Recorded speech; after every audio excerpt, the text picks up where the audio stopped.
Hey guys, tonight you find yourself in a Victorian kitchen, dimly lit by a single gas lamp hissing softly above a wooden table.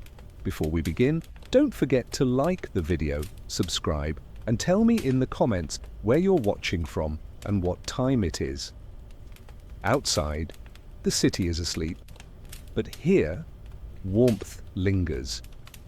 The scent of baked bread, boiled milk, and a hint of nutmeg floats through the air.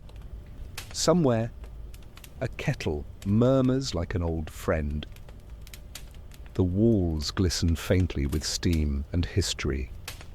You sit at the edge of the table, hands close to the fire, watching a woman in an apron stir something thick and golden in a pot. The sound is hypnotic. The slow scrape of a wooden spoon, the quiet rhythm of comfort being born. This is not dinner, it's ritual. The Victorians believed the day shouldn't end on hunger or unrest.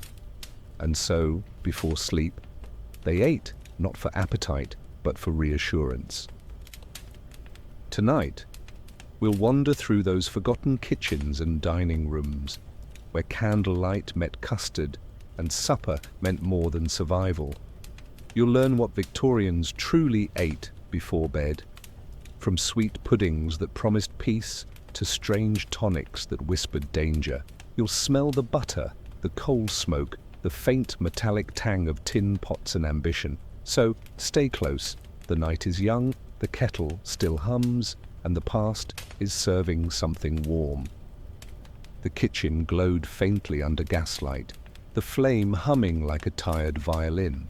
Copper pots gleamed from the day's labor, and the air carried a mixture of salt, sugar, and smoke. You could feel the warmth radiating from the hearth, a comfort that made sleep unnecessary. For Victorians, the kitchen was the last room awake, the keeper of the home's pulse. When the city slept, the stove still whispered stories in steam. Every home, rich or poor, had its version of this ritual heart. For the wealthy, marble counters and brass utensils reflected prosperity. For the working class, soot-darkened walls and patched aprons meant endurance. But the sound of the kettle was universal. That small hiss, that steady rhythm. It united London more than any law. At night, servants returned quietly to the kitchen, no longer watched, no longer judged. They ate leftovers, laughed softly, and shared warmth stolen from labor. A crust of bread, a spoon of pudding, a moment of humanity before dawn's orders returned. You noticed the contrast? Luxury upstairs, comfort downstairs. The same food tasted different depending on who was allowed to rest. The upper classes ate for elegance, the servants ate for strength. Both believed, in their own ways, that a full stomach softened dreams. Kitchens smelled of coal dust and milk skin, that thin film that formed when boiling milk cooled in the pot. Children hated it, adults loved it. The scent filled every crack of the home, faintly sweet, faintly burnt. A perfume of survival. The poor burned anything they could find, wood scraps, sometimes even dried dung, to keep the kettle alive. The flame wasn't romantic, it was necessity. Still, the glow on their faces looked holy, as if poverty itself were baptized nightly in warmth. Midnight was when the house finally exhaled. The scullery maid cleaned her last plate, the cook poured her tea. Even exhaustion had etiquette. Cups clinked, spoons stirred, and for a few sacred minutes, no one pretended to be refined. Victorian kitchens were never silent.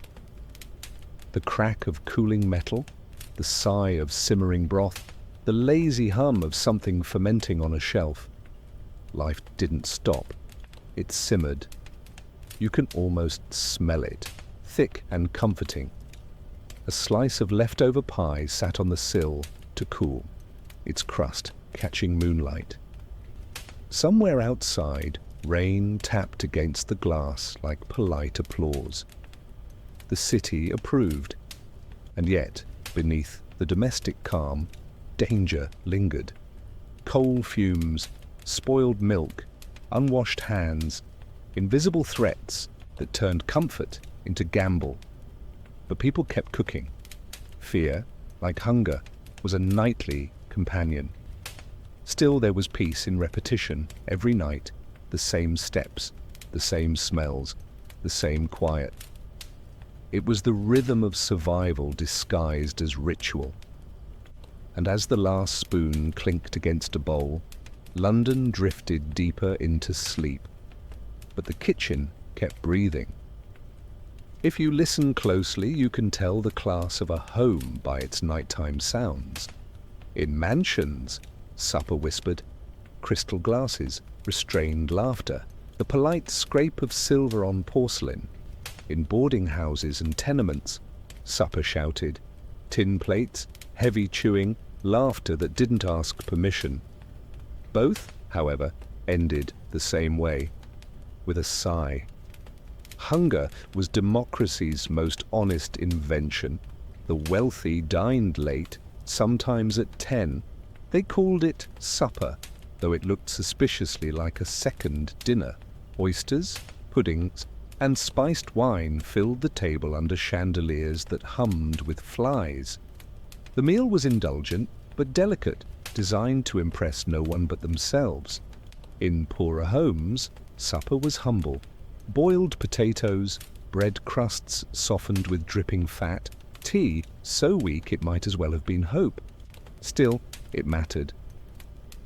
The body needed closure, a final gesture before surrendering to the night. You can almost hear it, the clatter of knives in cheap bowls, the hum of conversation as steam rises from plates. Hunger doesn't judge tablecloths. For a few minutes each night, life tasted equal. After the plates were cleared, the room filled with other sounds. The whistle of the kettle, the squeak of boots drying near the hearth, the creak of chairs as bodies relaxed. Supper, for all its ritual, was less about eating and more about exhaling. Tea kettles played their own nocturne. The soft boil, the spitting whistle, the sharp click of metal cooling. Every sound was a comfort. Even the occasional hiss of steam felt alive, like the house itself, sighing in satisfaction. Sometimes, supper became entertainment. In taverns, fiddles played over bowls of stew. In poor districts, families sang quietly while eating. Music softened the taste of scarcity. Modern echo, playlists replacing pianos. The air changed after supper, heavier, sweeter, coal mixed with sugar, yeast with damp linen. You can almost taste the fatigue. The Victorians didn't eat to fill time, they ate to make time gentler. Servants ate in shifts, often standing, sometimes in silence. Their laughter, when it came, was soft and short-lived. The sound of rebellion, small enough to hide behind dishes. By midnight, only the echoes remained, a distant spoon in a forgotten bowl, a kettle still breathing on the hob, a faint hum of satisfaction that never reached history books. The city outside buzzed faintly, but inside, supper's music lingered. A reminder that even in the dirtiest corners of industrial London, comfort could still make a sound. And when the last ember dimmed, the silence that followed wasn't emptiness. It was digestion, both literal and spiritual. Steam rises from a saucepan as sugar dissolves slowly, the scent thick and golden. Sweetness was a language everyone spoke in Victorian England, though not everyone could afford to speak it fluently. For the wealthy, dessert before bed wasn't indulgence, it was punctuation. The day ended with pudding the way a letter ends with a signature. a final, deliberate act of civility. The poor, meanwhile, improvised sugar crusts on bread, molasses stirred into weak tea, sweetness diluted but still sincere. Bread pudding ruled the night, stale loaves reborn in milk, cinnamon and eggs. The recipe carried humility in every crumb. You can almost smell it now, the warmth of nutmeg, the faint char of the crust, the sigh of comfort as it cools. It wasn't about luxury, it was about redemption.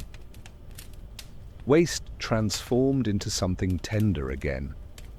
In richer homes, the puddings became architectural, moulded in copper, filled with cream, drowned in sauce. Names like cabinet pudding or queen of puddings turned dessert into monarchy. Servants carried them as if bearing relics. The table gleamed under candlelight, and guests murmured polite delight, never acknowledging the absurdity of eating glory disguised as custard. For many, supper wasn't complete without a little something sweet to settle the nerves. Doctors prescribed it, preachers tolerated it, and grandmothers swore by it. Sugar was both medicine and sin, depending on who asked. Dry humor, a spoonful of hypocrisy helps the morality go down. Even the simplest homes found ways to sweeten the dark. Treacle drizzled over porridge, jam spread on yesterday's bread, toffee shards shared among children who licked the paper clean. Sweetness was democracy, unevenly distributed but emotionally equal. Chocolate was the true newcomer. Once an aristocrat's luxury, by the 1880s it became everyone's bedtime comfort. A cup of hot cocoa before bed soothed more than nerves. It soothed envy. Factories sold it as virtue, energy for gentle dreams. The irony, caffeine disguised as calm. In working-class homes, sugar soothed hunger. Parents dipped bread in tea and called it pudding, watching their children pretend it was royal. Pretending, after all, was the cheapest ingredient. The wealthy, however, feared excess even as they indulged it. Cookbooks warned against stimulating desserts that might disturb rest, as if the body could overhear temptation. Gentle puddings replaced cakes, milk replaced wine. Clean decadence, carefully measured. You can almost hear the spoon tapping the edge of a bowl, the sound of satisfaction, modest but final. Night demanded closure, and sugar provided it. Some households left sweets overnight for luck. A slice of pie on the sill, a biscuit beside the fire. Mice feasted quietly, luckier than their hosts. By midnight, kitchens smelled of caramel and coal, sweetness clinging to fatigue. The city outside was dark, but inside, the glow of sugar held steady, a candle made of taste. And somewhere in the distance, a baker kneaded tomorrow's comfort, already dreaming in flour. You hear the gentle hiss of milk meeting metal, a sound older than lullabies. Steam curls into the air, carrying the scent of simplicity. For Victorians, warm milk wasn't just a drink, it was medicine, myth, and moral instruction all at once. Doctors swore it relaxed the humours. Mothers swore it cured every fear. Everyone believed it worked, though no one knew why. Maybe comfort doesn't need an explanation, only temperature. Late at night, kitchens glowed with faint lamplight as milk simmered slowly, sometimes with a pinch of nutmeg or sugar. In wealthier homes, servants strained it through muslin to remove the skin. In poorer ones, families blew it away and laughed when it clung to their lips. The same ritual, different dignity. Scientific journals of the 1880s claimed milk induced tranquil dreams by soothing the stomach's fire. People nodded wisely, unaware that the real magic was warmth and memory. You drink something familiar, and the body decides the world is safe again. For those who couldn't afford milk, water did its best imitation. Some boiled barley and strained the starch, calling it sleep water. It tasted of effort and hope. Even illusion can be restorative if you believe hard enough. Milk before bed became etiquette. Hosts offered it instead of wine, moral superiority disguised as hospitality. A glass of civility, one newspaper called it. Victorians didn't drink to forget, they drank to behave. Children learned early that sleep required ceremony, warm milk, clean hands, and quiet hearts. The drink became a ritual of obedience, a promise of rest earned through goodness. The same warmth that soothed the stomach also disciplined the spirit. For insomniacs, doctors mixed tonics of milk and laudanum, a whisper of opium hiding in innocence. Safe sleep, they promised. The dreams that followed were anything but. Yet the morning arrived and the ritual continued, unbothered by irony. Advertisements sold condensed milk as sleep in a can. Housewives trusted it, children adored it. Industrialization had made comfort portable. The factory hum replaced the cow's lowing, but the illusion stayed sweet. In the countryside, fresh milk steamed directly from pails at dusk. The smell carried through fields, warm, earthy, maternal. Farmers drank it straight, believing purity came from proximity. Londoners envied that simplicity, never realizing their own comfort came from distance. Over time, the glass of milk became more than nutrition, it became nostalgia. Even decades later, adults recalled its quiet authority. The drink that ended the day, sealed the story, and excused everything left undone.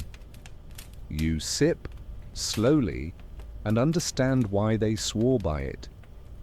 It's not about digestion or doctrine. It's about gentleness made liquid. And as the fire dims, you imagine 100,000 kitchens doing the same, one soft gulp at a time, drifting the empire towards sleep.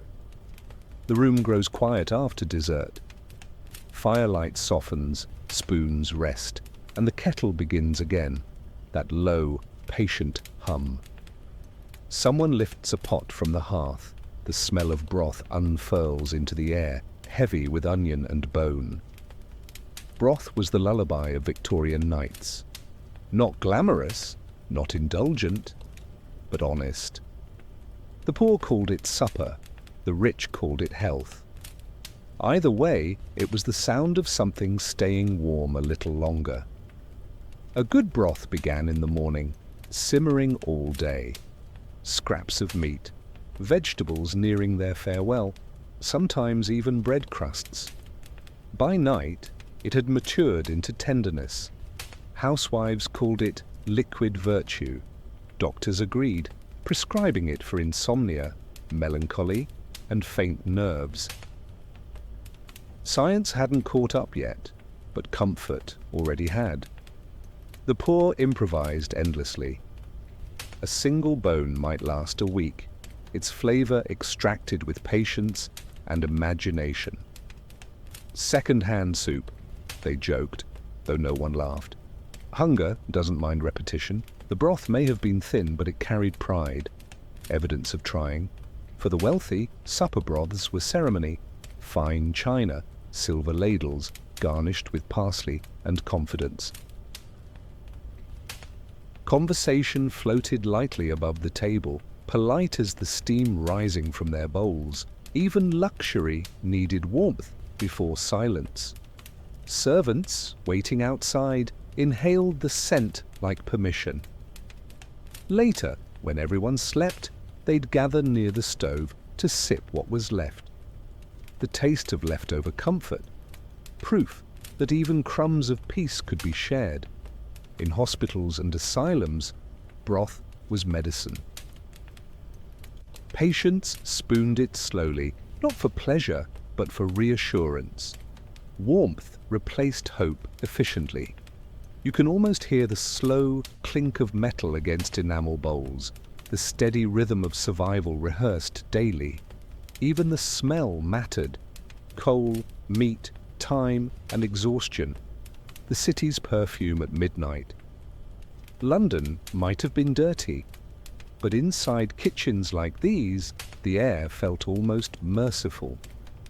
Children learned that soup meant safety. When the pot sang, it meant the family was still whole. That sound alone was dinner enough on some nights. The rich believed in moderation. Never retire on a heavy meal, etiquette books warned. Broth became compromise, nourishment without sin. It filled the stomach but left the conscience light. The poor believed in timing. Soup too early meant waste, too late meant weakness. They learned to read hunger like weather. Broth wasn't recipe, it was negotiation. By midnight, pots cooled, spoons clinked, and chairs creaked back into silence. A final sip, a shared sigh, a moment of gratitude no one wrote about. And as the city outside coughed and shifted in its sleep, kitchens steamed gently, the empire dreaming in soup. Some nights, sweetness wasn't enough. The Victorians, ever inventive, turned to the savoury. Cold meats, pickled eggs, toasted bread. The leftovers of ambition transformed into midnight comfort. The upper classes called it light supper, though the plates told another story. Fat, salt, and starch, the holy trinity of contentment. After all, sleep came easier with something tangible in the stomach, something that reminded the body it wasn't alone. Pickles were surprisingly fashionable. The sharp scent of vinegar cut through the damp London air, waking appetite and nostalgia together. Housewives stored jars along shelves like trophies of control. Preservation wasn't just culinary, it was existential. Keep what you can, they said, about both food and feelings. Cheese, too, reigned supreme. Hard, crumbly, unapologetic, a slice before bed was believed to anchor dreams, preventing spirits from wandering. Ironically, it often caused nightmares, yet people persisted, proof that belief digests better than logic. In poorer homes, supper meant whatever survived the day. Potatoes fried in yesterday's grease, bread dipped in drippings, onions roasted until sweet enough to pass as luxury. Hunger taught creativity. A burned crust could still be called dinner if it was shared kindly. For those with means, cold roast beef sat beside buttered toast. Silver knives reflected candlelight, carving comfort into civility. Guests lingered longer than manners allowed, secretly grateful that hunger still leveled humanity for a while. Some families ended the day with toast and tea, simple, unpretentious, rhythmic. The crunch, the sip, the sigh.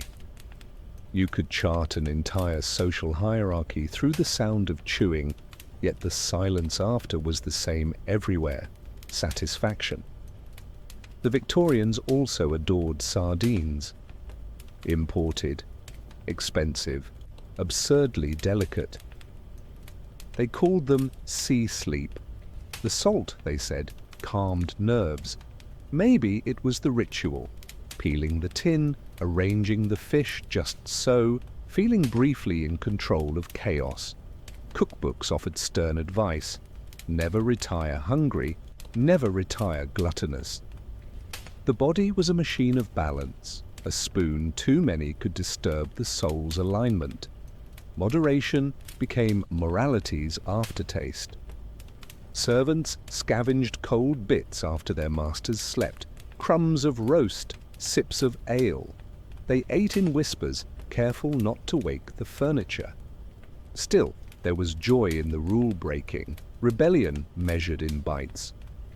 In boarding houses, hunger turned social. Neighbors shared stew from borrowed pots, passing salt like gossip. Poverty made generosity contagious. By the hour before dawn, kitchens were quiet again. Salt crusted on plates, candles melted to memory. Somewhere in that silence, humanity lingered, full, flawed, and forgiven for one more night. And as the city's first bells stirred the fog, London exhaled the scent of grease, vinegar, and gratitude. The city at midnight smelled like bread and regret. Bakers worked through darkness, their ovens glowing like furnaces of mercy. You could hear the soft percussion of dough being slapped, folded, forgiven. The rich slept above, dreaming of cake. The poor drifted to sleep hungry, but comforted by the scent of yeast. Hunger was democracy's lullaby. Even those with full tables could not escape the body's small reminder: you are still flesh, and flesh remembers. Victorians believed in the midnight stomach, a creature of digestion that woke when conscience slept. Doctors called it nocturnal appetite. Poets called it the body's rebellion. Housewives simply called it inconvenient. Eating after dark was frowned upon. Indulgence, weakness, moral decay. Yet nearly everyone did it. Dry humor. Sin rarely checks the clock. In households with servants, stealth became etiquette. The cook might reheat soup under her breath, or a child sneak biscuits from the pantry, tiptoeing across tiles that remembered every footstep. The night had its own menu, shame paired with satisfaction. Cookbooks offered warnings. No solid food after 9 lest the stomach disturb the mind. Yet science was forgivingly vague. People obeyed the rule publicly and broke it privately. Secrets tasted best when eaten quietly. For laborers, midnight meals were less sin, more necessity. Long shifts ended when the stars began. They came home with soot under nails, ate bread, still warm from someone else's oven, and called it victory. Doctors wrote of dream indigestion, blaming nightmares on buttered toast. Imagine a physician explaining terror as a digestive side effect. Still, patients listened, then went home and did it again. Comfort always outruns caution. In literature, late eating became rebellion. A heroine sneaking cold pudding symbolized independence. A gentleman stealing pie by candlelight became relatable, almost heroic. Morality lost to appetite in the sweetest way. The rich romanticized restraint. A glass of water will suffice. Yet they often added sherry. Moderation, it seemed, was best enjoyed with flavor. Meanwhile, the poor invented logic: better to sleep full of cheap food than awake with virtue. Hunger doesn't moralize, it counts. At street corners, vendors sold pies until dawn, meat, eel, or mystery. Workers queued silently, exchanging coins for warmth. The city fed itself between rules.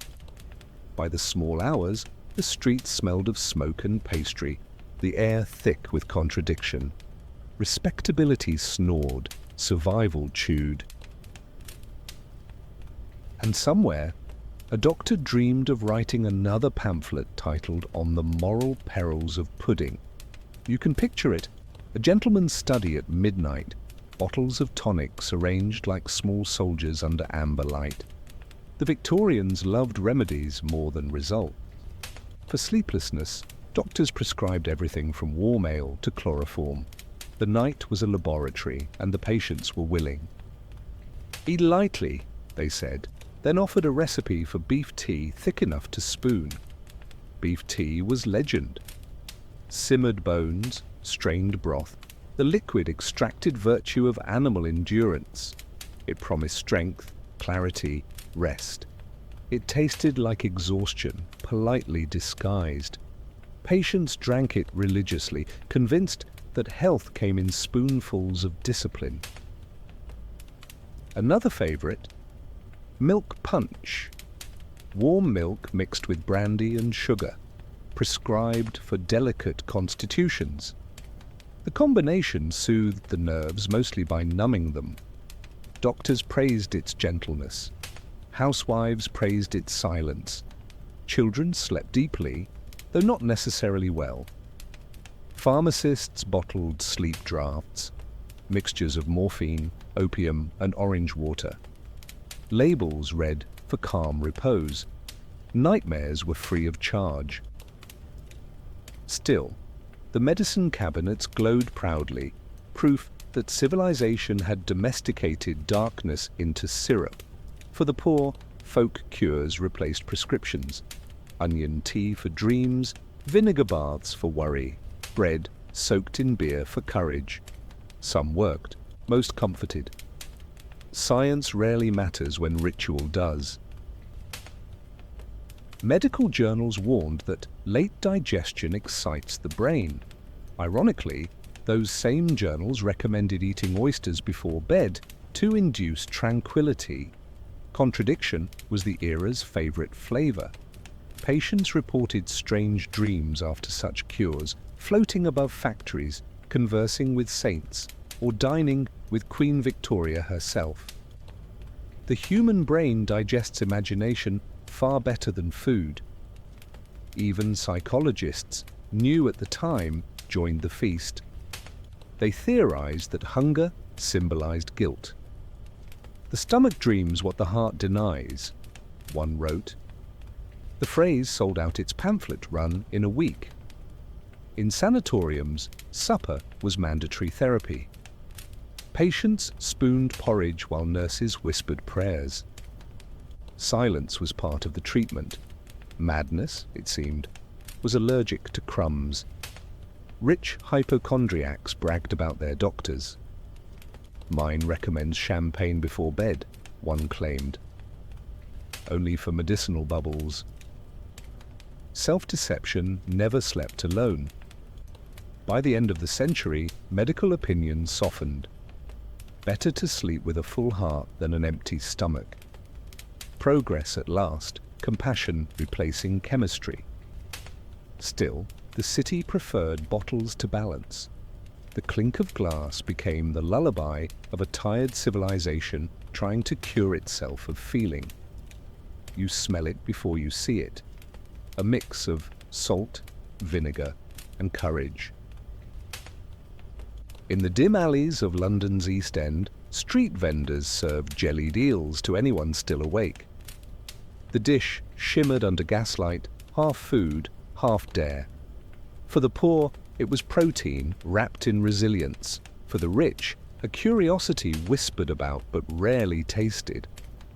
You feel the texture in your imagination. Soft, gelatinous, stubbornly alive. Even now, history trembles slightly at the thought. Eels were cheap, plentiful, and disturbingly optimistic. They thrived in the polluted Thames, surviving where other life refused. Victorians admired them for that. A moral fish, one preacher called them, missing the irony. Eating eels was like eating endurance itself, a gritty communion with the city's filth and faith.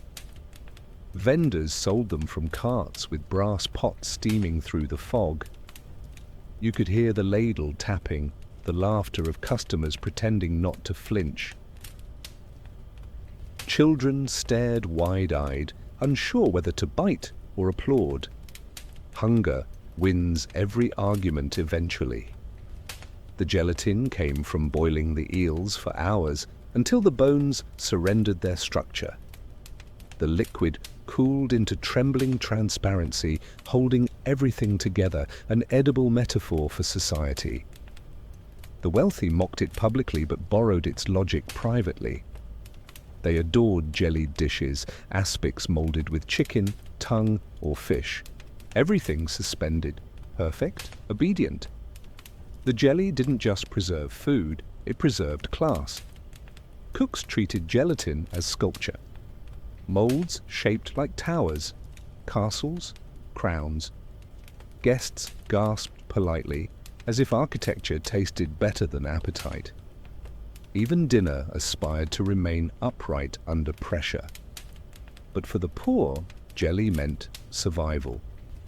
It made scraps last longer, water taste like meat, and poverty shimmer under candlelight.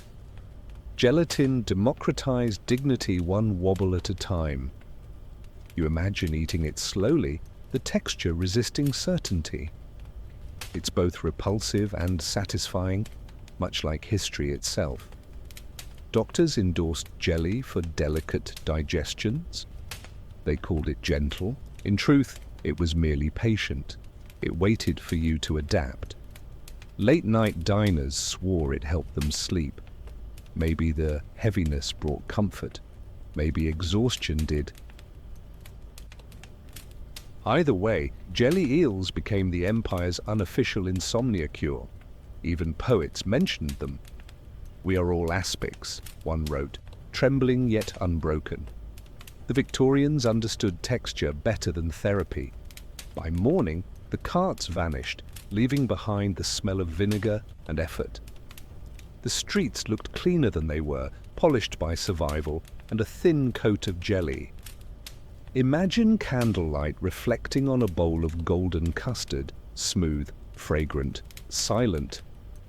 For Victorians, dessert wasn't just flavor, it was fortune, milk, sugar, and egg met in sacred chemistry. "Eat your custard under a full moon," some whispered, "and your dreams will come true."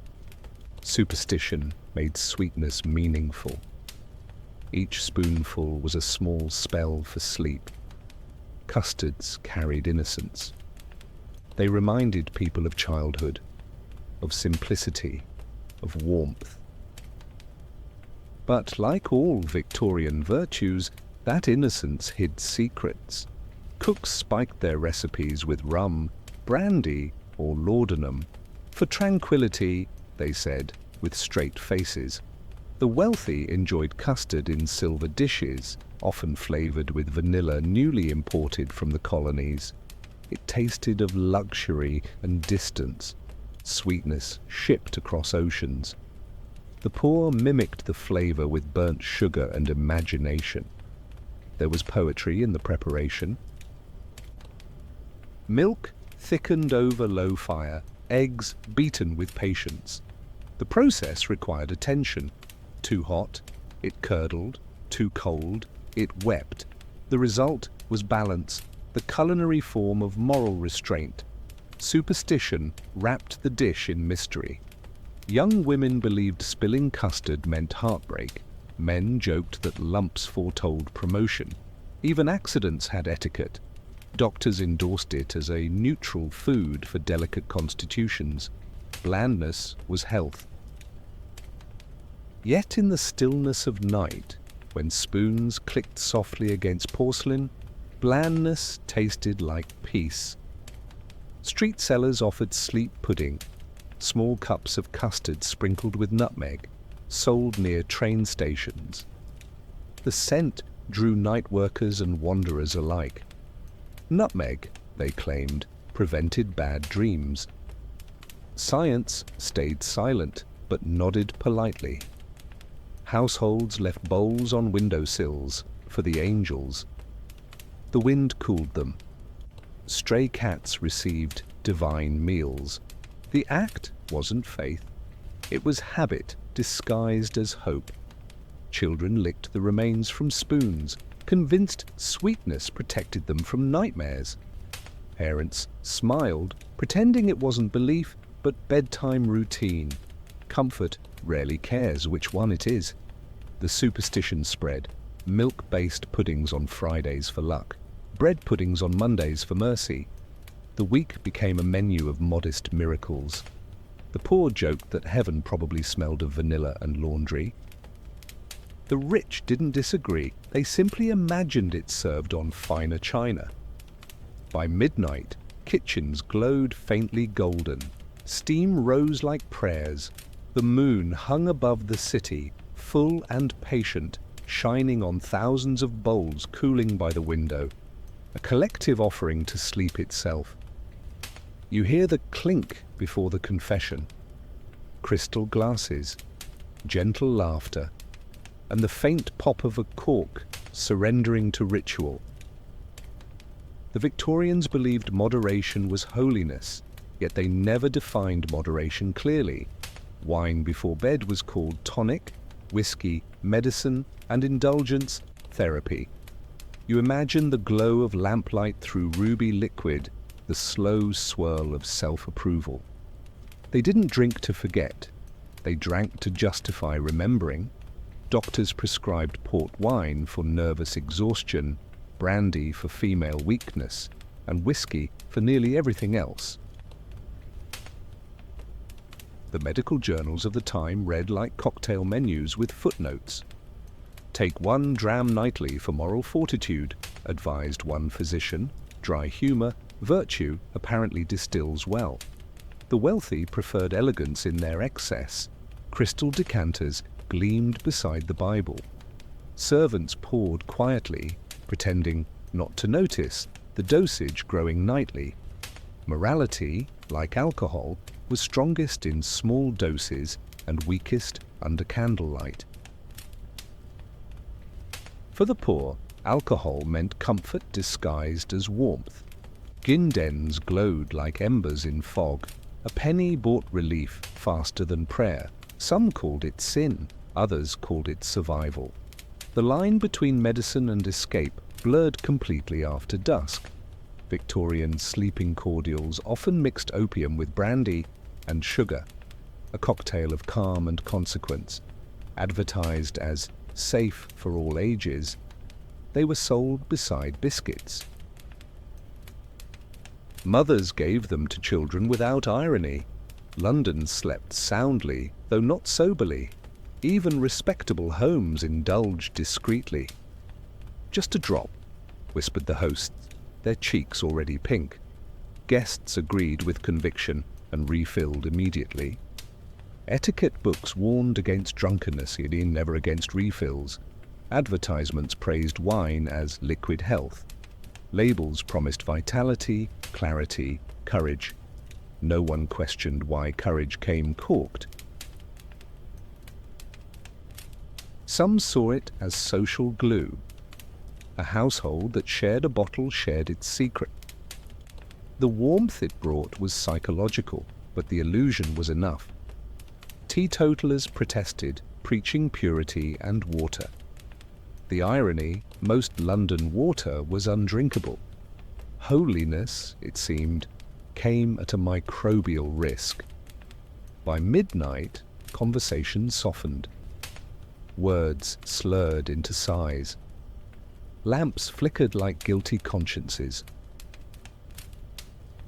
The house settled into comfortable delusion that tomorrow would be balanced, that tonight didn't count. Outside, the fog pressed against the glass. Inside, the fire still burned, sweet with brandy and pretense. And in the morning, no one spoke of it, only of the good rest they'd earned. Picture a glass bubbling faintly under lamplight, clear, sharp, medicinal.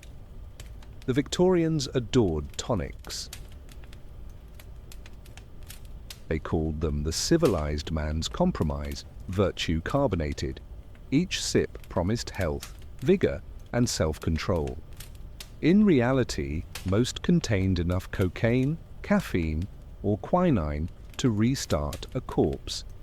But the fizz distracted beautifully. Stomach tonics claimed to align digestion with destiny. Rest begins in the gut, read one advertisement. years before psychology caught up. You imagine the taste, bitter, metallic, oddly satisfying, like swallowing confidence. Quinine water, invented to prevent malaria, became an evening luxury. People toasted to their health while ignoring they had no fever to cure. The bitter flavor made virtue visible, endurance disguised as refreshment. Entrepreneurs bottled every emotion. Nervous? Try Dr. Sloane's tranquil elixir. Lonely? Madame Caro's night. Cordial. Sad? Doctor. Hope's cheerful syrup. Hope was literally drinkable for sixpence. Capitalism and comfort shook hands, politely. Middle-class households collected bottles like trophies. Cabinets gleamed with blue glass and optimism. Guests admired the display, not realizing half the contents could tranquilize a horse. The wealthy hired chemists to design personalized tonics. A dash of arsenic for complexion, a hint of iron for strength. Beauty through poison, calm through stimulation. The Victorian body was both temple and test subject. Servants sneaked sips, claiming curiosity but chasing warmth.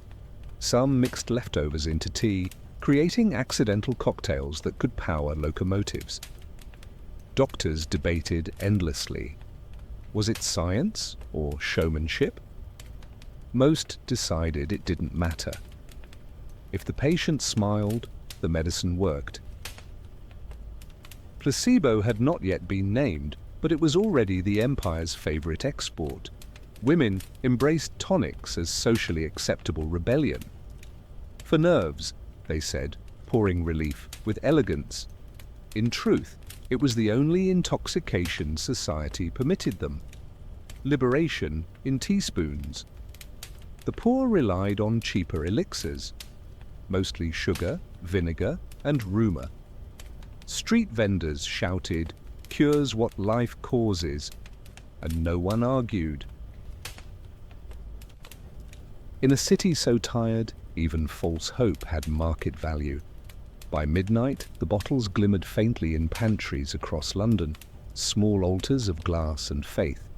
The city slept with its promises half full, and when morning came, hangovers were politely renamed digestive introspection. The fire burns low, its glow stretching across silver and shadow. On some nights, the Victorians didn't eat to live, they ate to cleanse. Spiritual nourishment, they called it. Meals became metaphors, the table a confessional. You can almost hear the rustle of prayer before pudding, the fork resting beside faith. To feed the stomach was human, but to feed the spirit, divine. Though, curiously, both involved butter. Some believed milk absorbed sin. Pure from the cow, pure for the soul, claimed a preacher from Yorkshire. Congregations nodded, wiping cream from their lips. Moderation wasn't holiness. Cleanliness was. God might forgive a lie, but he frowned upon greasy fingers. Vegetarian sects emerged, preaching the gospel of simplicity. Flesh clouds the spirit, one pamphlet declared.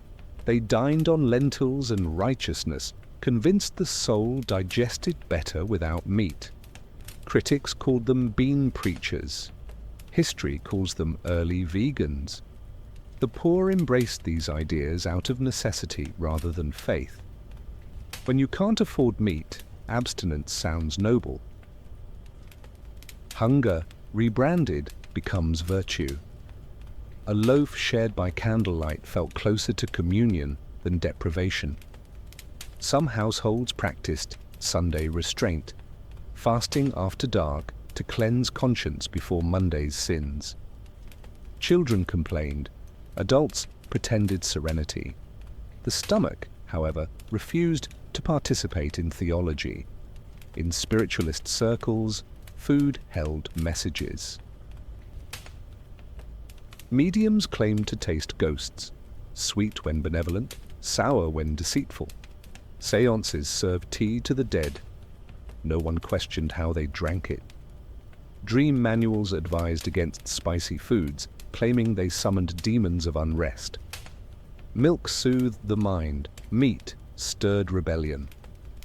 You see how easily morality slips into recipes. Missionaries taught that sugar symbolized virtue. Every spoonful, a reminder that good deeds sweeten existence. The irony, most sugar came from colonial suffering, but conscience, like tea, was best served warm and diluted.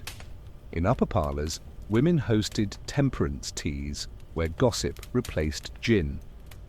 Sandwiches were cut into angelic triangles.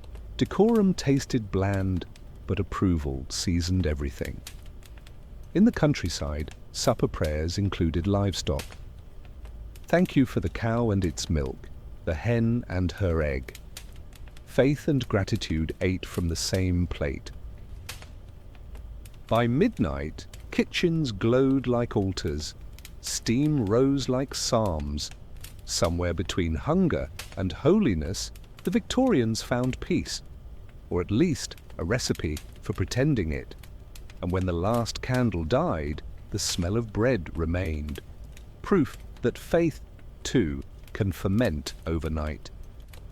You sit in a drawing room washed with blue moonlight, the air perfumed with lavender and speculation. The Victorians were obsessed with dreams, not just having them, but curating them. What you ate before bed, they swore, determined who visited your sleep. The line between nutrition and necromancy was thin and buttered. Cheese brings nightmares, warned one manual, but a slice before bed reveals truth through terror. People tested it willingly, chewing courage one crumb at a time. Some dreamed of angels, others of accountants. The mind is rarely merciful. Poets swore by honey. For lucid sleep, they said, stirring it into milk like alchemists. Science disagreed, but verse triumphed. The sweetness slowed the pulse and, perhaps, the world. Spiritualists favored moon foods, pale and reflective, milk, potatoes, fish. They believed such meals mirrored lunar calm. Eat light to dream lightly, went the mantra. Whether it worked or not hardly mattered. Ritual is often more powerful than result. Artists experimented with absinthe, convinced that creativity required delirium. The green liquor glittered like witchcraft in crystal. They claimed visions of music and color. The next morning, they mostly saw regret. Women's magazines offered gentler alternatives, lettuce broth and warm barley water to invite serenity. Readers tried both, reporting mostly boredom, which, in fairness, is adjacent to peace. Prophets of the era published dream diets, listing foods linked to emotions. Almonds for memory, apples for purity, chocolate for temptation.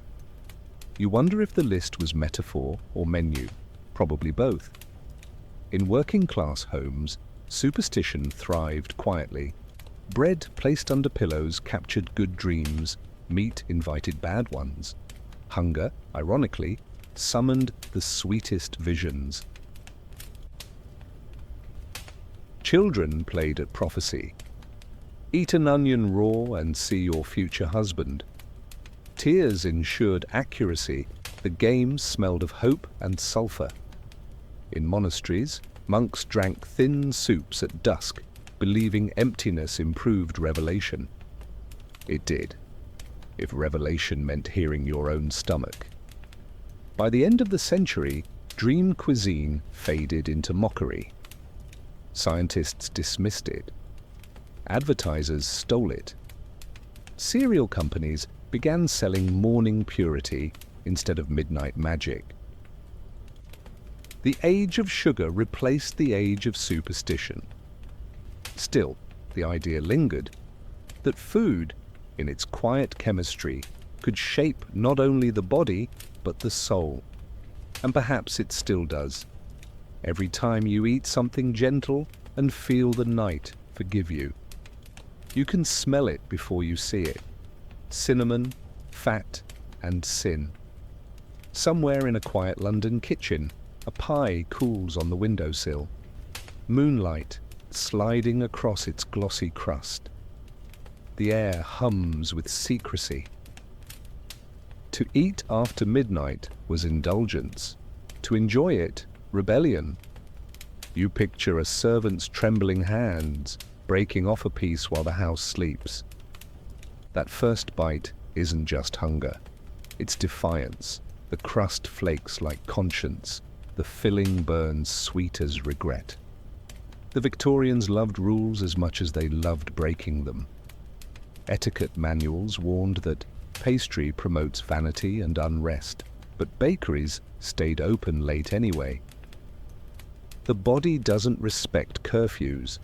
Men in top hats bought pies under street lamps, pretending it was necessity, not craving. Women whispered orders through carriage windows. One for the children. They lied. But the crumbs on their gloves told another story. Pies were democratic sin. The poor made them from scraps, potato, onion, sometimes air. The rich filled them with veal, oysters, and pretense.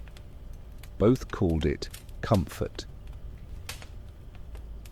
A pie before bed keeps the tears unshed, said one nursery rhyme, quietly true. Food, after all, was therapy that didn't need conversation.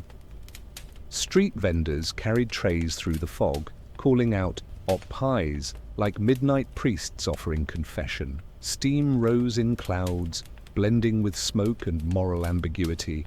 A penny bought warmth, forgiveness optional. The scent lingered in alleys and in memory. Inside parlors, the rules were different. "No solids after supper," said the host, before ordering custard in private. The hypocrisy was charming, a civilization powered by denial and dough. Servants called it the gospel of guilt, smiling as they served temptation on porcelain. The pies themselves were miracles of disguise. Fruit hid beneath sugar. Meat masqueraded as virtue.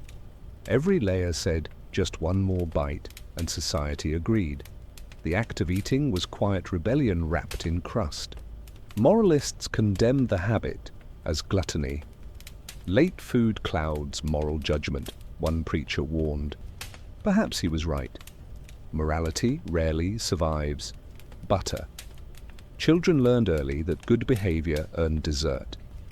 Adults pretended it still worked. The empire itself ran on sugar and self-control, unevenly distributed. By the late 1800s, bakeries began advertising healthy pies filled with oats and shame. "Purity in every slice," the posters claimed, their edges stained with grease. Even repentance came baked. When the house fell silent, kitchens came alive. Ovens clicked, knives whispered, hearts forgave themselves through flavor. Each crumb said, "Tomorrow I'll be good again." And as dawn's first light brushed the city, the pies cooled, forgotten yet forgiven. Monuments to appetite, small enough to hide, big enough to matter. There's something sacred about sugar melting in the dark. You feel it in your mouth. That slow dissolve, the ache of sweetness against fatigue. The Victorians feared that pleasure, and yet they built empires on it. Candy was sin's most charming disguise. What began as medicine, lozenges for sore throats, became the language of affection, bribery, and forgiveness. A single peppermint could save a marriage for 10 minutes. Children licked sugar sticks with reverence, as if tasting permission. Adults did it in private, behind teacups or curtains. The same sweetness that promised purity also whispered danger. Too much sugar excites the nerves, warned doctors. Too little, replied the public, excites despair. The argument never ended, it just crystallized. London's confectioners became priests of indulgence. Their windows glowed like stained glass. Jars of amber toffee, pink marshmallow, lemon drops shining like jewels. The streets smelled of caramelized hope. Poor children pressed faces to the glass, learning that desire had a price. The rich entered, pretending restraint. Sweets carried memory. Every flavor told a story. Rose for romance, mint for virtue, licorice for discipline. Even guilt came in assorted colors. Victorians didn't eat candy, they confessed through it. You can imagine a lady in silk tasting a bonbon and feeling momentarily absolved. The industry knew exactly what it was selling. Advertisements spoke of innocent pleasure, but innocence was rarely the target. Chocolate boxes hid flirtation. Hard candies carried messages folded inside their wrappers. One popular sweet bore the inscription "Dream of Me." The sugar dissolved, but the implication lingered. For the poor, sweetness was salvation. A penny's worth of toffee after a day in the factory could reset the soul. The act of licking, slow, deliberate, became its own kind of prayer. Children shared candy the way monks shared silence. Doctors, ever anxious to be relevant, declared sweets moral sedatives. A peppermint before prayer encourages calm reflection, wrote one minister. A second one, he added, invites vanity. Moderation, once again, was a moving target. Confectioners experimented wildly, mixing flavors of violet, absinthe, even soot.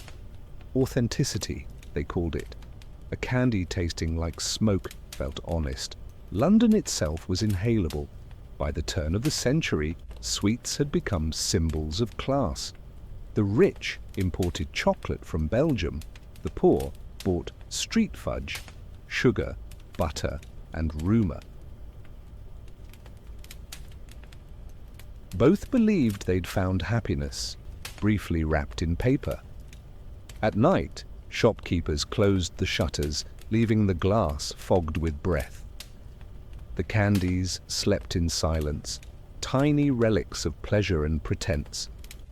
And as the city dimmed, somewhere, someone reached under a pillow for one last sweet, a sugar prayer to the gods of comfort, hoping they'd accept it without judgment.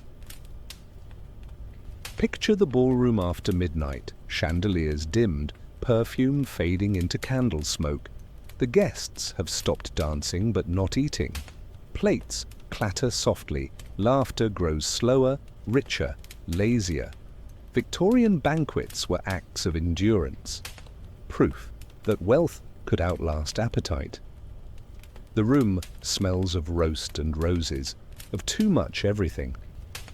You can almost hear corsets sighing against abundance. This is the empire's favorite illusion, excess disguised as elegance. The tables stretch endlessly, groaning under silver platters of pheasant, oysters, and aspic towers trembling like obedient architecture. Even the silence between courses felt choreographed. Servants floated through the haze of heat and perfume, replacing plates with precision. The orchestra played something slow, as if mourning moderation. For the wealthy, eating at night wasn't about hunger, it was about performance. Every bite was applause for oneself. The act of chewing became aristocratic punctuation. Etiquette books offered guidance. Take small bites, the poor eat in gulps. Self-restraint was the final course. Yet behind the curtains, kitchens trembled. Cooks sweated over flames. slicing and stirring with mechanical devotion. The clinking of ladles below echoed the music above. Same rhythm, different key. Luxury had a soundtrack, and it was labor. The poor read about these banquets in newspapers. Society supped until dawn. They imagined candlelight as salvation, unaware that the glow came from exhaustion. For servants, dawn didn't mean sleep. It meant cleaning what wealth had already forgotten. Wine flowed like prophecy. By 2 a.m., conversation loosened into confession. Guests whispered secrets between bites, mistaking intoxication for intimacy. Every banquet ended the same way. Crumbs on lace, gilt under glass. Women were expected to eat gracefully, which meant not eating much at all. Dessert became theatre. A fork lifted. A laugh rehearsed. Appetite, like desire, was something to suppress gracefully. Men boasted of restraint while devouring second helpings. For energy, they claimed, tomorrow demands vigor. The hypocrisy was plated with silver. When the final dish arrived, a mountain of pudding drenched in brandy, flames licking the air, the crowd cheered softly. It was spectacle disguised as sustenance, decadence distilled into dessert. By the time the last candle died, the room smelled of sugar and sweat, perfume and remorse. Servants cleared plates in silence, ghosts sweeping after gluttony. The empire slept on a full stomach, dreaming of virtue. And somewhere in the dark, a mouse found a forgotten crumb of pheasant, the only honest feast of the night. The factory hum replaced the song of kitchens. By the 1880s, food began to sound mechanical. Tin cans stacked like soldiers on grocers' shelves, labels promising convenience, safety, civilization. Progress had a metallic aftertaste. Dinner in a minute, claimed advertisements, and the empire applauded. The ritual of cooking, the waiting, the smelling, the stirring, slowly dissolved into industrial silence. Canned meat, tinned soup, condensed milk, miracles of modernity. They fed explorers, soldiers, widows, and impatience. For the first time, London could taste stability, even if it came from a factory. The texture was smooth, the flavor forgettable, the promise eternal, never go hungry again. At first, people distrusted it. Food without soul, critics sneered, but soon the ease seduced them. Why knead dough when progress came sealed? Housewives began trusting labels more than instinct. The kitchen became quieter, cleaner, lonelier. In poor homes, canned food was salvation. No need for fresh produce or patience. A tin of soup meant survival without preparation. Progress simplified poverty. It wasn't dignity, but it was dinner. The wealthy turned canned goods into novelty. Imported sardines, colonial pineapples. Progress became entertainment for palates already spoiled. Convenience disguised as sophistication. Factories boomed, echoing with the rhythm of gears and hope. Workers packed food they could never afford to buy, sealing warmth into tins they'd never open.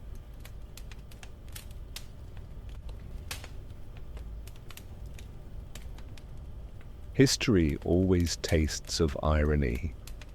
The city's smell changed, less smoke, more syrup.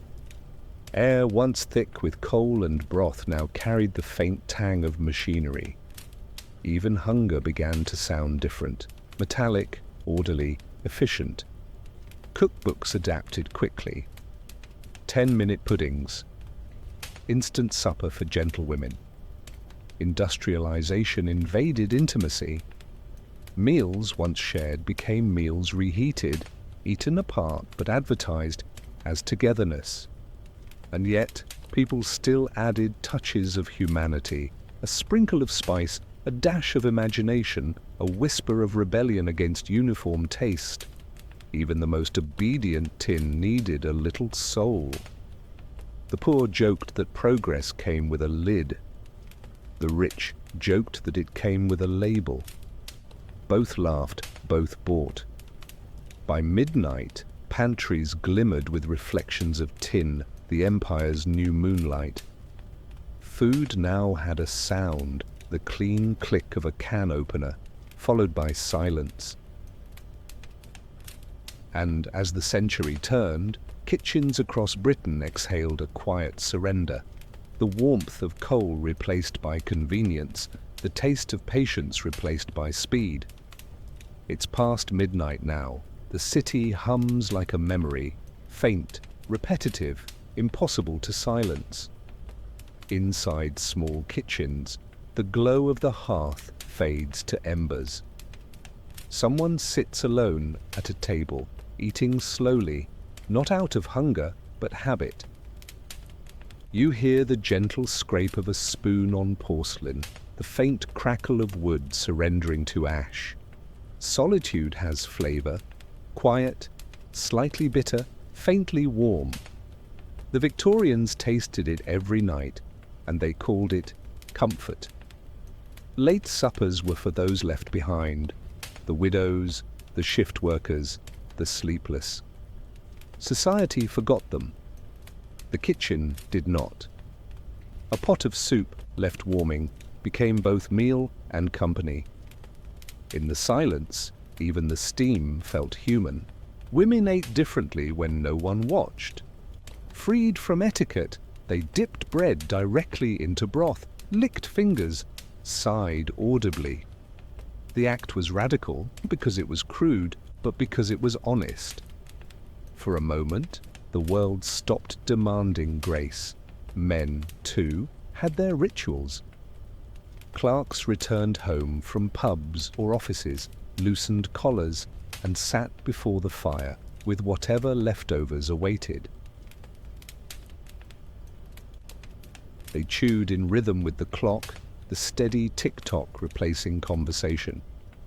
The meal wasn't delicious, but it was loyal. The wealthy had insomnia, the poor had exhaustion. Both ate their way to sleep. A bite of pie, a sip of ale, a handful of comfort, pretending to be sustenance. Food was not indulgence anymore, Woodus. It was punctuation, marking the end of another survivable day. In boarding houses, late suppers became social glue.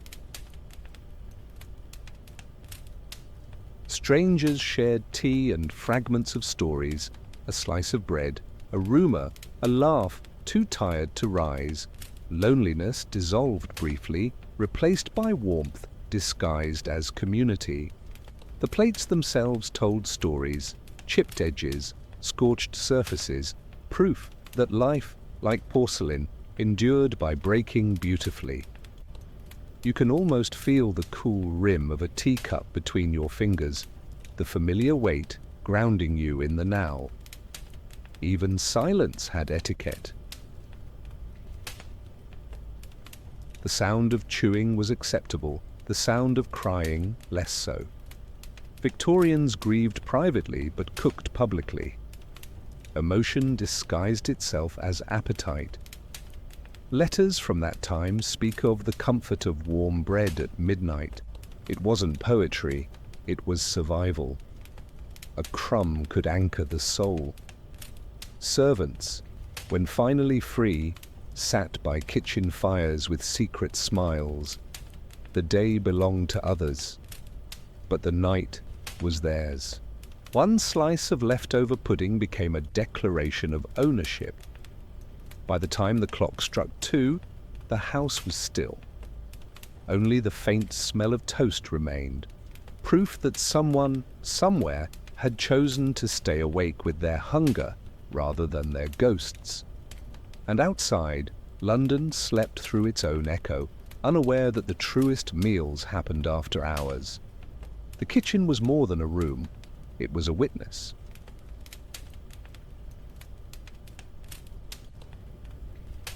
You can almost hear it now, breathing softly through the pipes and stone. The Victorians didn't talk about emotions, they cooked them. Regret simmered in pots, love baked under crusts, guilt flavored every broth. To enter the kitchen at night was to stand inside one's own heart. Women whispered secrets to spoons, stirring clockwise for luck, counterclockwise for courage. The rhythm soothed what prayer couldn't. Recipes became diaries.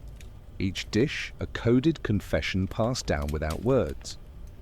A letter from 1884 reads, "I make stew the way Mother did, not for flavor, but forgiveness." That was the truth of Victorian cooking. It wasn't about taste, it was about time. The act of transforming chaos into calm, hunger into understanding. Servants confessed through leftovers. A bit of meat set aside, a crust hidden for later.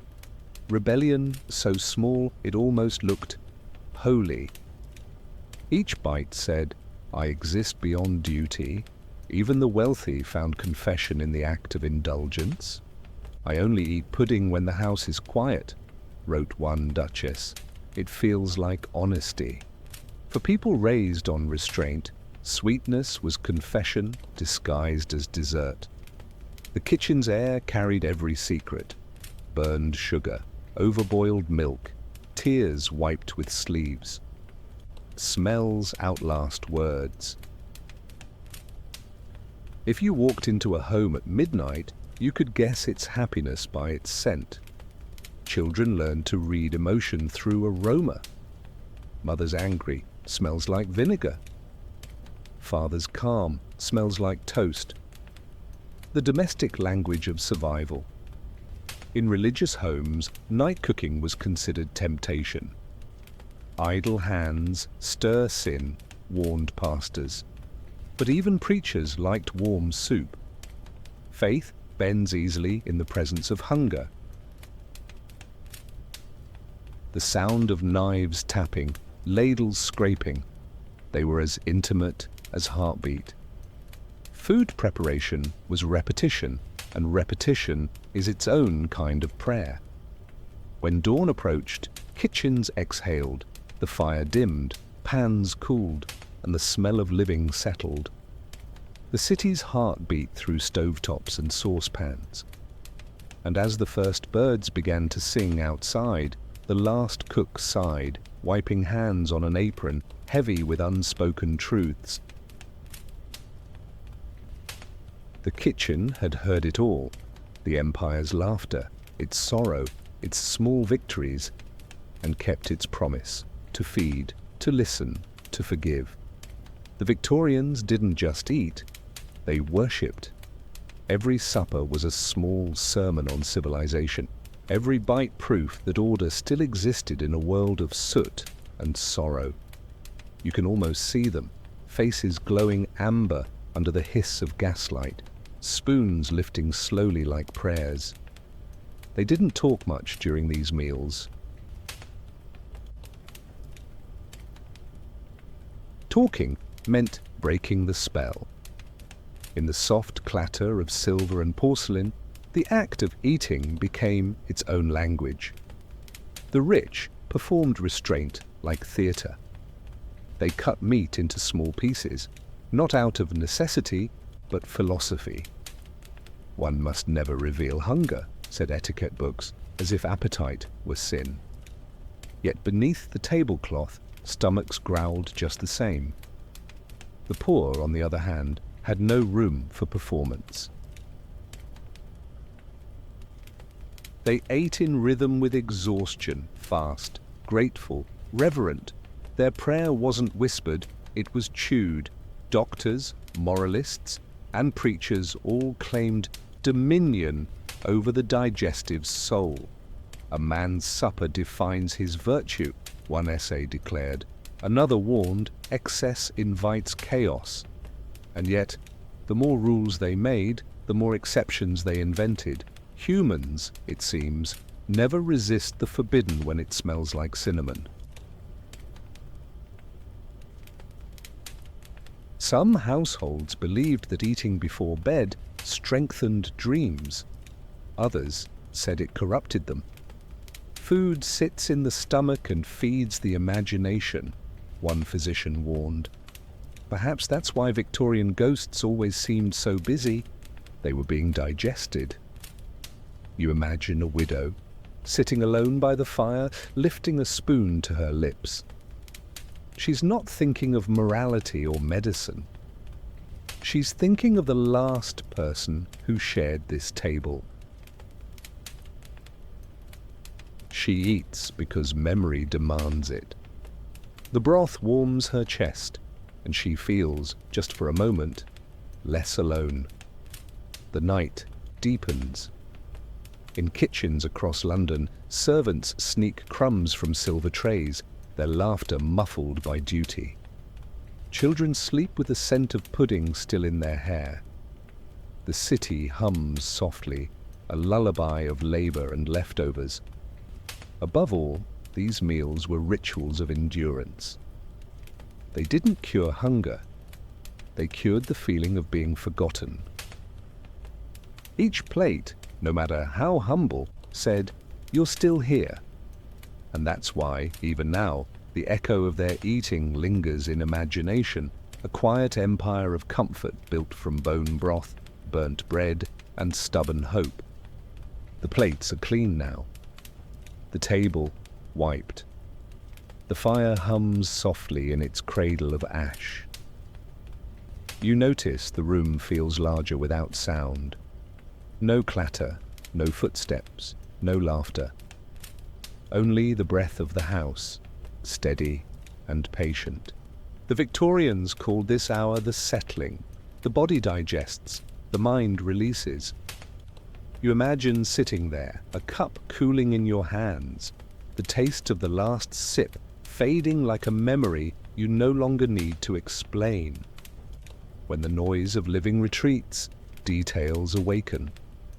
The slow crack of wood in the stove, the tick of a clock, shy but persistent, curtains sway with the faint rhythm of the wind. Everything small becomes enormous in the quiet. It's not loneliness, it's presence. You can almost feel the city sleeping beneath you, its dreams overlapping like tides. Victorians saw meaning in digestion. The stomach, wrote one physician, is the seat of morality. They believed the way you rested after eating revealed your soul. Too restless meant greed.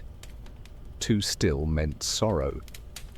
Balance was a virtue served lukewarm. For the poor, the after-meal silence wasn't spiritual. It was exhaustion.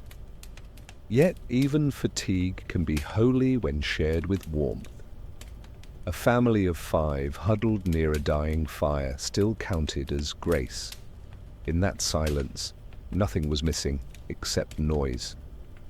Servants lingered near the hearth after their work, hands wrapped around mugs of weak tea. They whispered about nothing, and that was the beauty of it. Their words were free of hierarchy, their pauses full of peace. Silence is the truest luxury.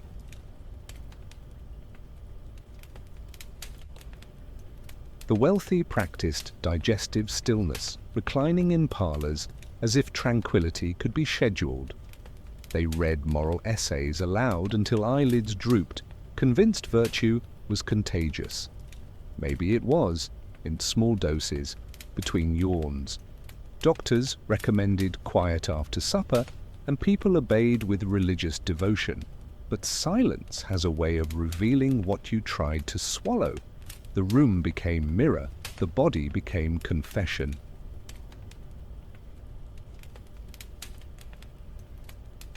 You can almost feel that reflective heaviness, not sadness, just the calm weight of awareness, a body that's been fed, a mind that's run out of thoughts.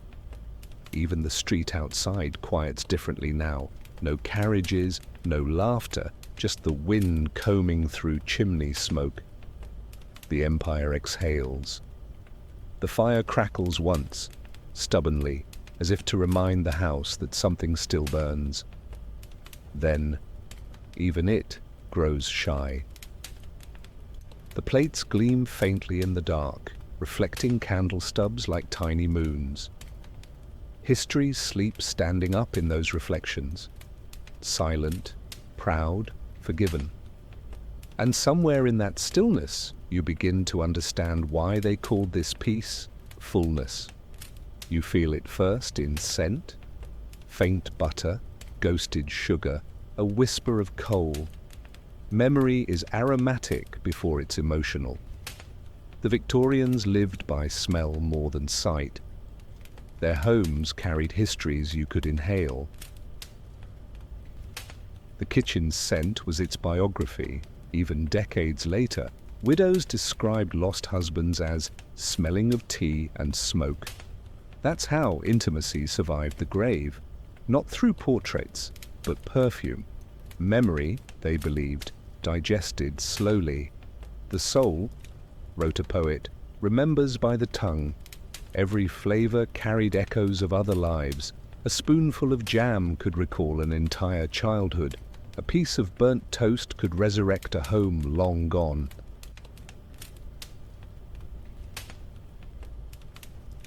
You don't remember the taste, you remember what it made you feel safe enough to forget.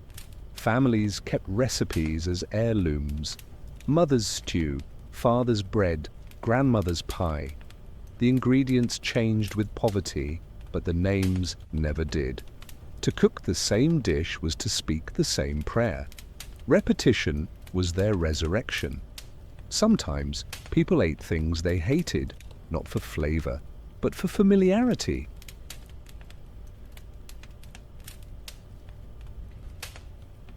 It's what he liked, they'd say, forcing a smile through memory. Habit became homage, the body, a reliquary for ghosts with good appetites. Servants passed down recipes not by paper, but by gesture. A pinch, a moment, until it feels right. Cooking wasn't science. It was inheritance measured in intuition. Even silence was seasoning. You can almost see it. A grandmother stirring soup slowly, eyes lost in steam. She's feeding more than mouths, she's feeding lineage. The room smells of time and time. The wealthy curated nostalgia differently. Their cooks recreated old dishes precisely, as if accuracy could summon affection. "The same trifle your mother made," said the butler, handing comfort on porcelain. Nostalgia outsourced. The poor relied on scent as currency. A loaf of bread baking in a neighbor's oven meant hope was still possible.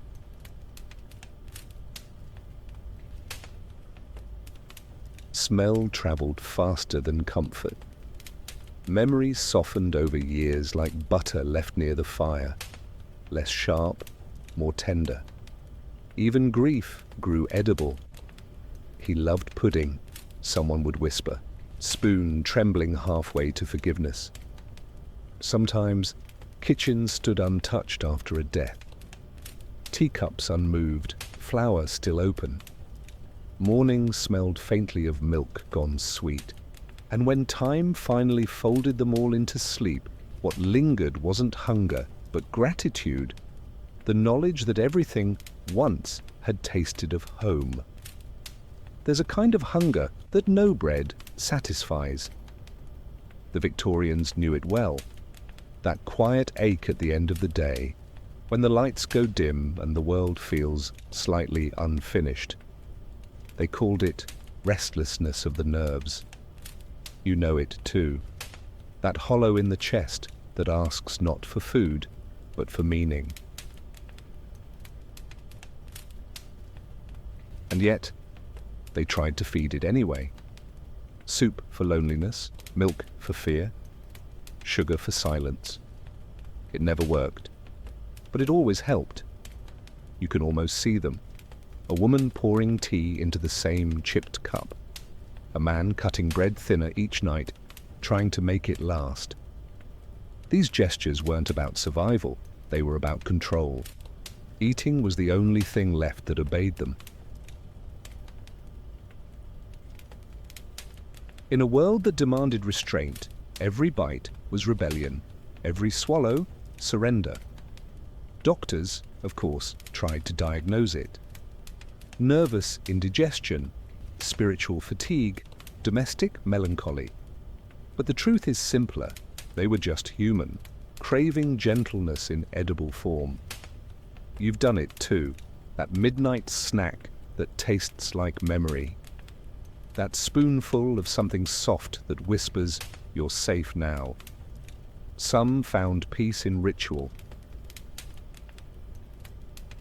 Others found distraction. Some found only noise. But all of them, the poor, the rich, the weary, the waiting, met themselves at the table every night, under the soft rule of appetite. Hunger, when you listen closely, isn't the body asking. It's the soul remembering. The stomach only echoes what the heart refuses to say aloud. And maybe that's what food always was. Translation, emotion made chewable, grief disguised as flavor. The mouth finishing what the mind couldn't digest. Even now, when you think of comfort, you imagine warmth, texture, taste. The language hasn't changed. You've inherited that quiet vocabulary of survival. They didn't know why they cooked so much, why they stored so many jars, or why they baked for guests who'd never come. But you understand it? It was never about the meal. It was about the moment before it, the hope that someone might arrive. Late at night, in those narrow kitchens, people prayed through chopping, stirring, tasting. And perhaps that's what we still do, searching for a flavor that forgives us. Outside, fog covered everything in softness. It looked like mercy. And in the glow of a dying hearth, the last bite of pudding vanished quietly. Not into hunger, but into peace. The night lifts slowly, like a curtain too heavy for one hand. You can almost feel it. The sky turning from ink to milk, the first pale light slipping through curtains, stiff with coal dust. The air smells faintly of ashes, bread, and renewal. Victorian mornings always began with leftovers. Yesterday's crumbs reintroduced as breakfast, yesterday's regrets reheated into resolve. The city stretches, yawns, and forgives itself for surviving. You hear footsteps, the cook rising first, reawakening the stove, coaxing flame from cinder. The match flares like memory, sharp and brief. Pots clang softly, water boils obediently, and the cycle begins again. What was sacred last night becomes routine by dawn. That's the rhythm of being alive, repetition as redemption. The streets outside are still grey, damp with dew and promise. Milkmen clatter bottles down cobblestone alleys, their rhythm steady as breathing. Housewives open windows, releasing dreams into morning air. London wakes politely, as if embarrassed by all it confessed to the dark. The poor step into the chill with toast wrapped in paper, the rich stretch behind lace curtains, bells ready to summon breakfast. Both share the same scent, butter and smoke, humility and habit. For a brief moment, class doesn't matter. Everyone begins again at the table. In some homes, prayers accompany the first bite. Thank you for the bread. In others, silence does the same job.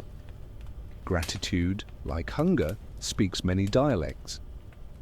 The sun finds the dishes drying on racks, the crumbs on cloth, the faint ring left by a cup of tea. Evidence that life, however messy, happened.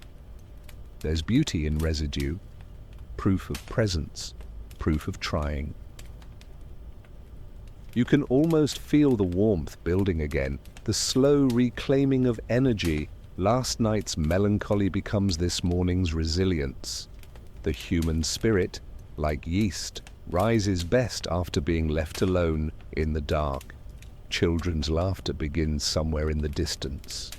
The city exhales. The world smells of breakfast. Simple, forgiving, eternal. And as the last traces of night disappear, you realize something quietly profound. Nothing about life ever truly ends. It just cools, reheats, and begins again. You, too, have known this rhythm. The comfort after the storm, the quiet after confession, the sweetness that follows understanding. So rest now.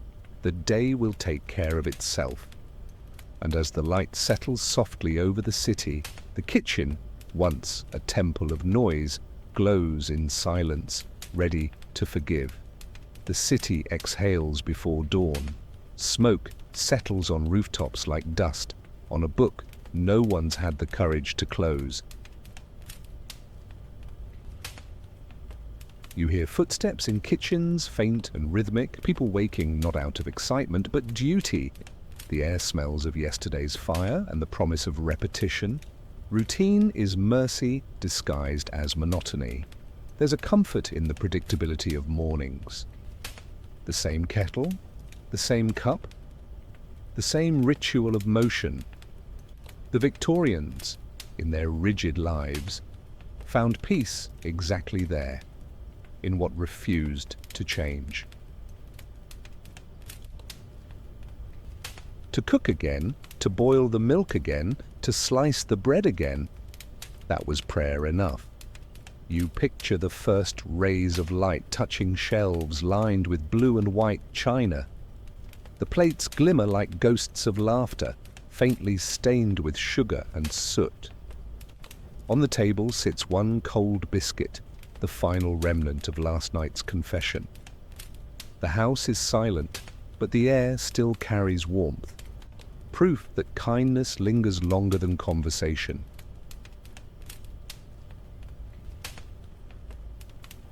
Servants begin their quiet symphony, broom against tile, kettle against flame, water against sleep.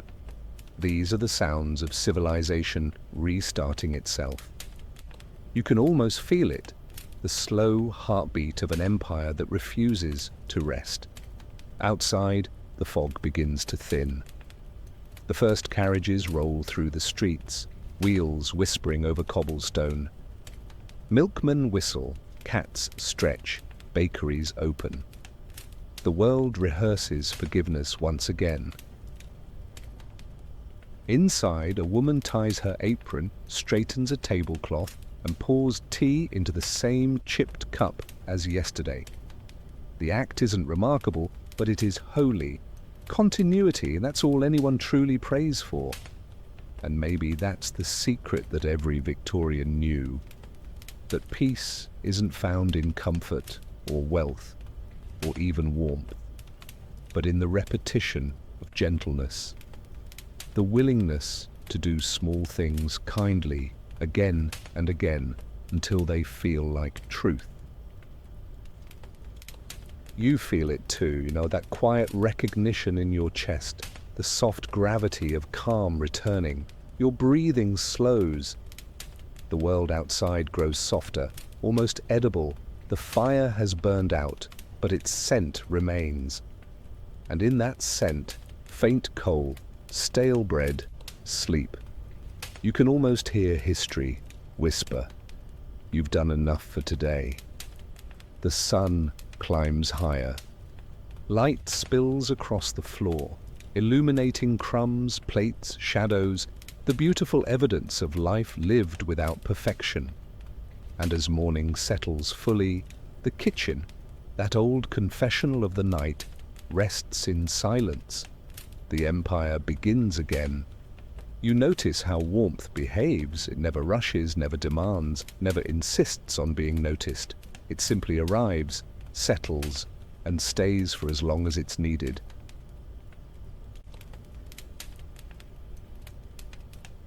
The Victorians, without realizing it, built their entire world on this principle. Warmth was their quiet god.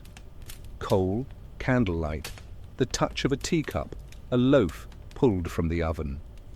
In an age of rules and restraint, warmth was the one rebellion that never needed apology. Even now, centuries later, we chase the same sensation. Through screens, through songs, through the quiet company of words like these. What they found in fire, we look for in light. It's the same hunger, only translated into electricity. If you think about it, that's all human history really is, the long pursuit of warmth in its many disguises. We build machines to replace fireplaces, and yet, what we miss most isn't the flame, but the flicker. In the stillness of those Victorian kitchens, warmth had gravity. It pulled people closer, not just for heat, for humanness. Every supper, every spoonful, every sigh at the end of a long day was proof that connection mattered more than perfection. And maybe that's why, even when they went hungry, they still lit the stove.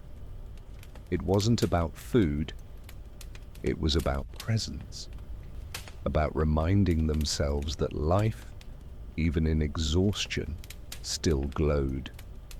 Imagine the other London, the one that never slept. The lamplighters, the watchmen, the cab drivers wrapped in fog, the printers setting the morning news. For them, midnight wasn't an ending, it was the middle of everything, and they too ate. Their meals were simple: bread with dripping, tea strong enough to stand a spoon in, cold potatoes reheated on makeshift stoves. They ate leaning against walls, talking softly about nothing, their laughter echoing like warmth in the wind.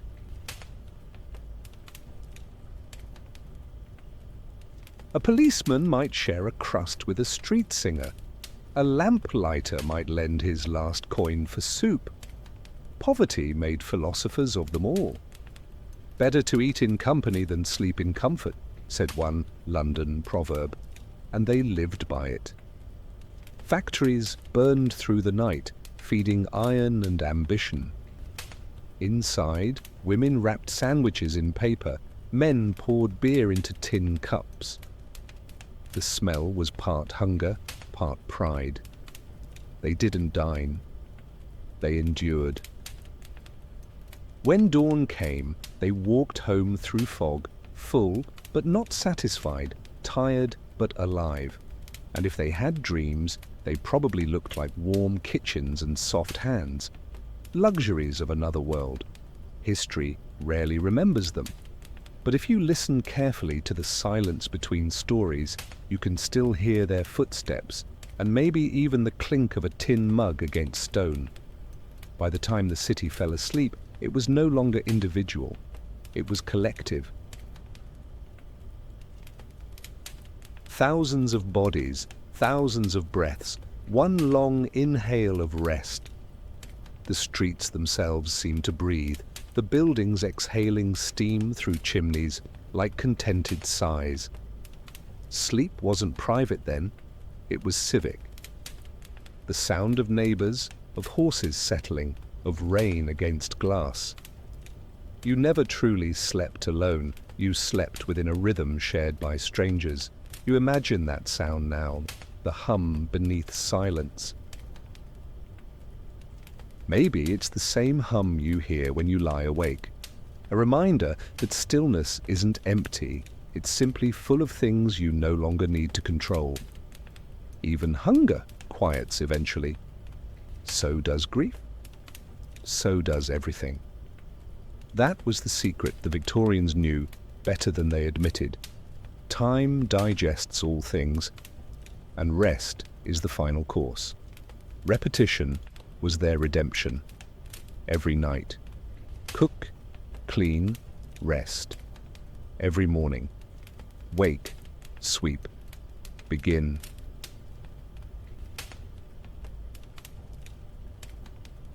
It looked like monotony, but it was survival in disguise.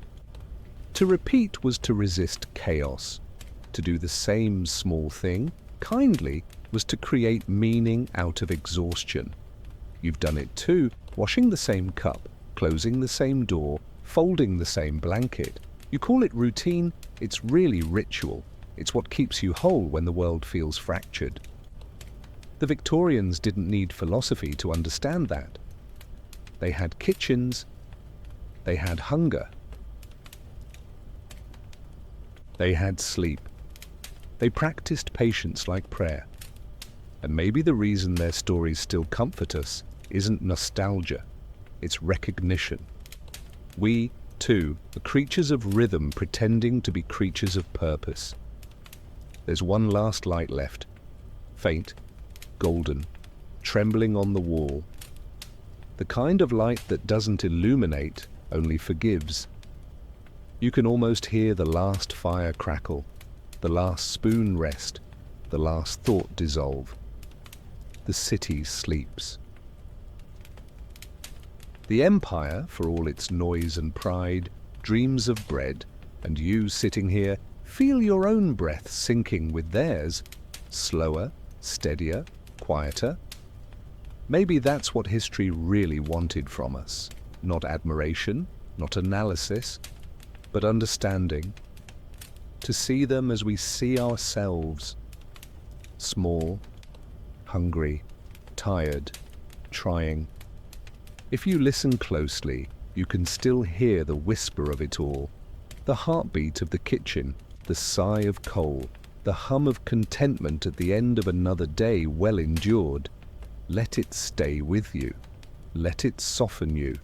When everything else has stopped, the world reveals its true shape.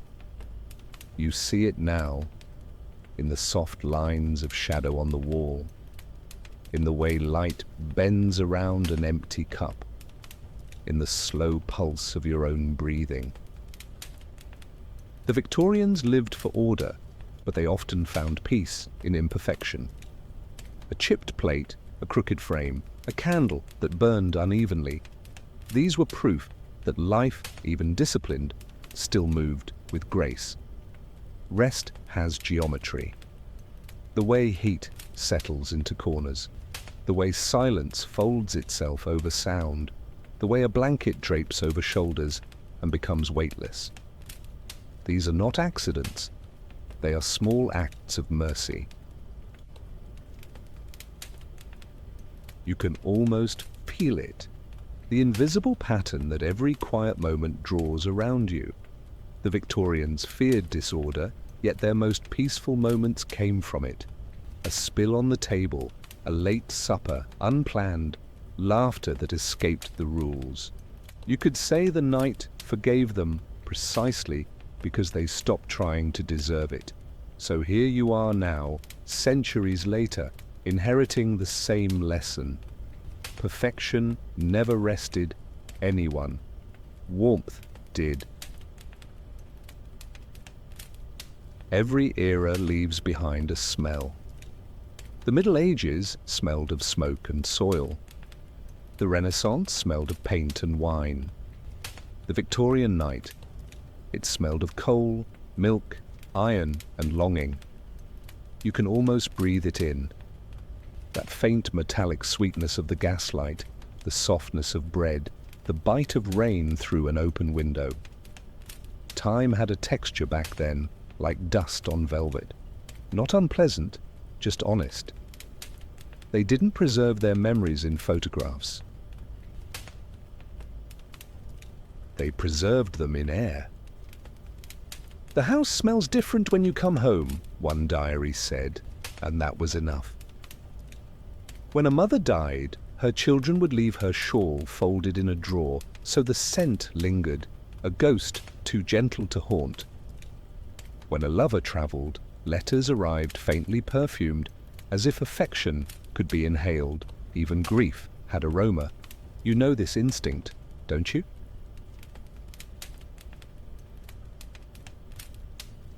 The way you sometimes keep a shirt, a book, a kitchen towel, not for its use, but for its breath.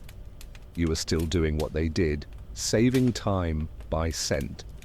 And maybe, if you close your eyes now, you can smell the night cooling around you.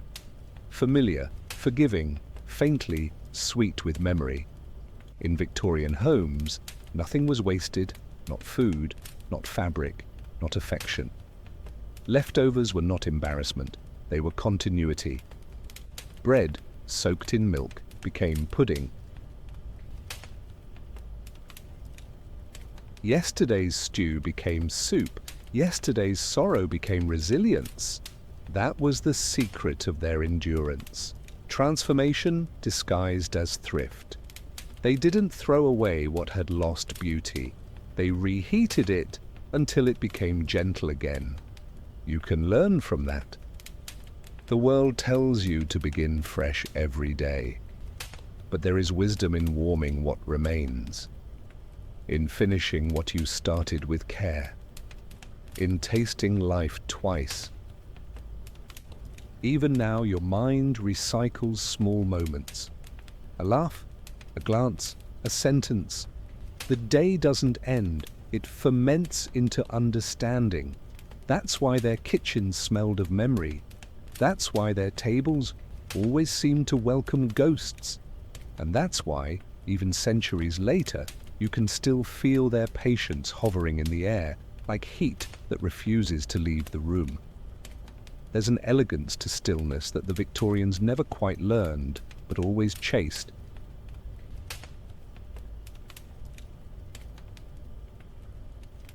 They built parlours for leisure, gardens for reflection, and libraries for thought, yet rarely allowed themselves the quiet to use them.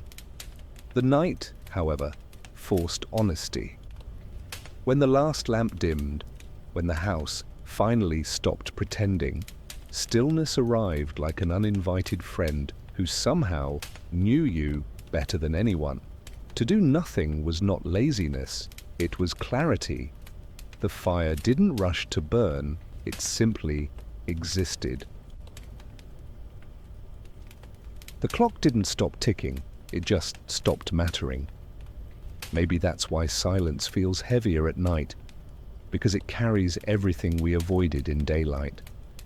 But if you listen closely, even silence has rhythm. It breathes with you. You can almost feel it now, that rare, weightless feeling of doing absolutely nothing and realizing that this, too, is productive. The Victorians called it repose. We call it rest. But what it really is, what it's always been, is permission. The fire always knew when to stop. It burned bright when needed, then bowed out gracefully, leaving warmth behind. The Victorians saw that as morality. A proper flame must know its place, they'd say. But maybe it wasn't morality, maybe it was wisdom. Every night, someone sat staring into the embers, seeing stories in the slow collapse of coal. Lovers made promises in that light. The lonely made peace. Children stared into the orange glow until their eyes blurred and their dreams began. You can almost hear the faint sighs of those old fires, the same low crackle echoing through time, not demanding attention, just existing faithfully, beautifully, until the rooms stopped needing it. And that's the secret the fire kept from everyone, that to give warmth, you must learn to fade slowly. That leaving softly is its own kind of love. There's always one cup left unwashed. It waits on the table, rim faintly smudged, steam long gone. It's not laziness, no, it's ritual. A small act of resistance against endings. The Victorians had a superstition: never clean the last cup before bed, or the soul will wander. Maybe they were right. Maybe even rest needs something unfinished to find its way home. You glance at that cup in your imagination, be ceramic, simple, loyal. It's more than an object now, it's an invitation to pause, to let the world remain incomplete for just one more moment. Because not everything has to be resolved, not every thought has to be tidy. The fire can die, the tea can cool, the city can sleep, and still you're allowed to exist inside the gentle space between. And in that space, you find peace. Not the peace of perfection, but the peace of permission. Sometimes, rest doesn't mean sleep. It means staying up just long enough to understand yourself. The Victorians, in their quiet superstition, knew this too. They wrote letters at midnight, whispered prayers to ceilings, stared at walls until they turned into mirrors.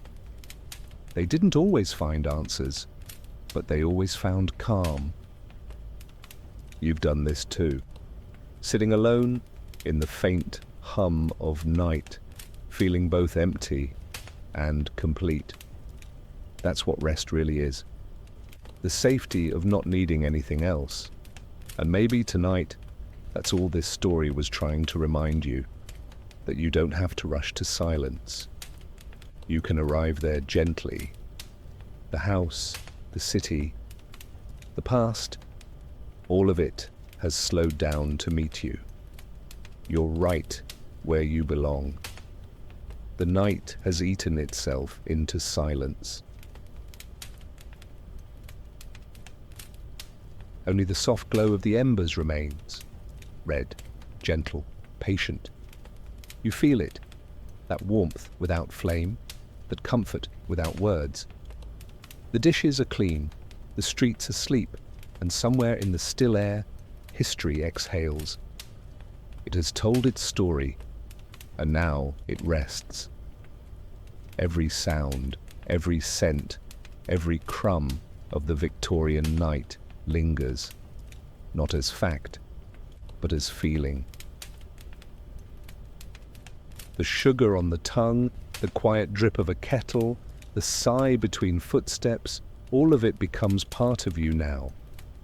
You carry their hunger, their hope, their tiny rituals of peace. They didn't know they were teaching us something. How to make meaning out of repetition, how to forgive the day by feeding it, how to find mercy in a spoonful of milk. And maybe that's what you were looking for tonight. Not history, not curiosity, just calm. So breathe. Let the air feel warm again, even if the fire's gone. Let the sound of your own heartbeat replace the ticking clock. Everything you've seen, everything you've felt, it's enough. If this helped you rest, leave a like and subscribe for more nights like this. And before you drift away, tell me in the comments, where are you watching from and what time is it right now? The city outside will wake soon, but for now, let it wait. Close your eyes. Let the last light in the kitchen fade. You're safe here. Good night.